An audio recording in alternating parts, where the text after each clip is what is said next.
In April 2013, gold suffered one of its most sudden and severe price declines in years. It declined over 6% in the first half of April and reached a crescendo on Black Monday, April 15th, when gold declined almost 10% in a single day.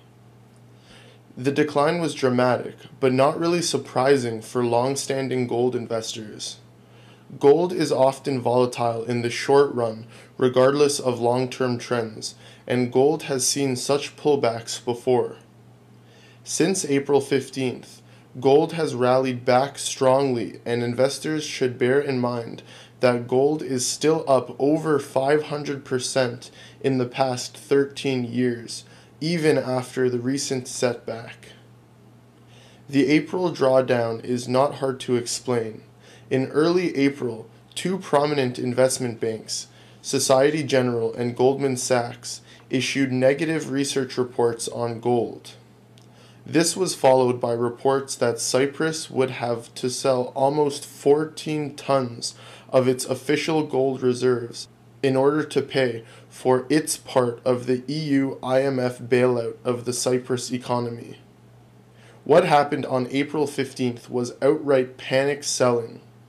When a panic begins, it does not matter if the underlying commodity is gold or soybeans.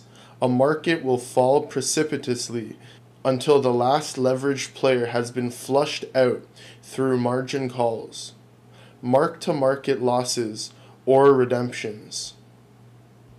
What happened was a process of moving gold from the weak hands of the leveraged hedge funds and futures traders to the strong hands of real money players like China, Russia, and other central banks. The day after the April 15th crash, individuals lined up all over the world to buy physical gold, and spot shortages were reported in many locations. Volatility and price drops may be nerve-wracking, but the bull market in gold is far from over. In fact, it has barely begun. To understand why, it helps to look at two prior episodes in the relationship of gold and money that are most relevant to today. These episodes were a period of extreme deflation, the 1930s, a period of extreme inflation, the 1970s. History shows that gold does well in both conditions.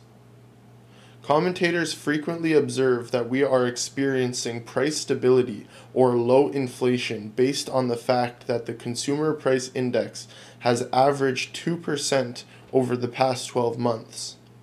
However, this average hides more than it reveals. The economy is experiencing strong deflationary forces as a result of weak employment and deleveraging associated with the depression that began in 2007. Simultaneously, the economy is experiencing strong inflationary forces as a result of Fed monetary printing. The deflationary and inflationary forces offset each other to produce a seemingly benign average. But below the surface, the forces struggle to prevail with some likelihood that one or the other will emerge victorious sooner than later. Let's start by going over some deflationary forces. Many economists believe that we will experience tremendous deflation when the bubble economy that we are currently living in bursts.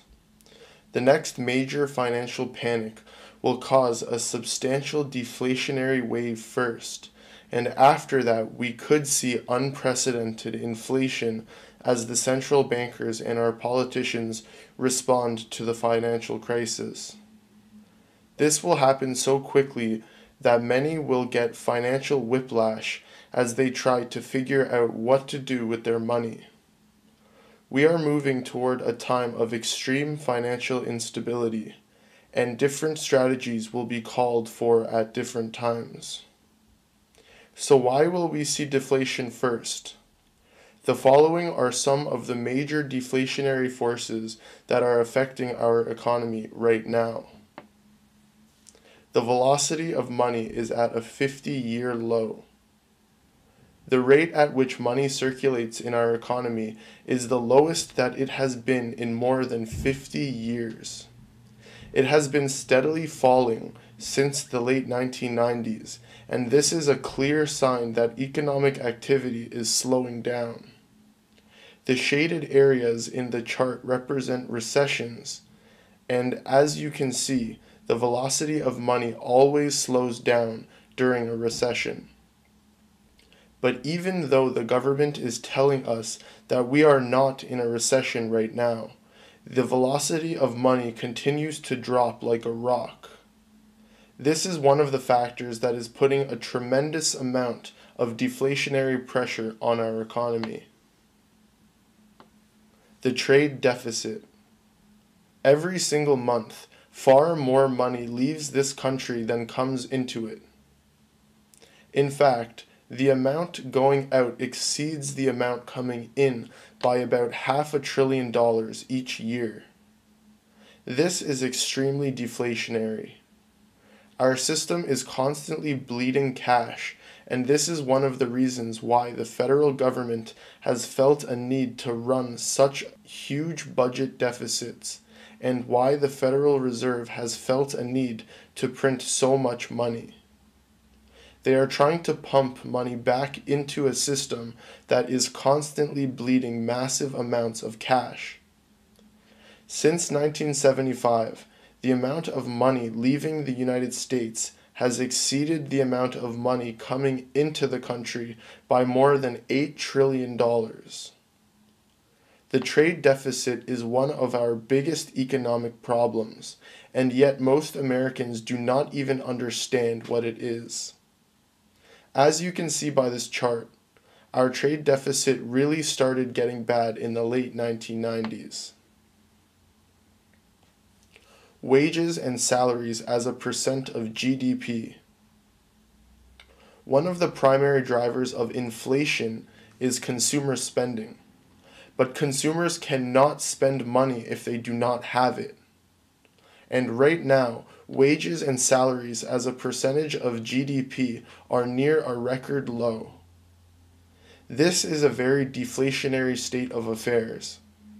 The percentage of low-paying jobs in the U.S. economy continues to increase, and we have witnessed an explosion in the ranks of the working poor in recent years.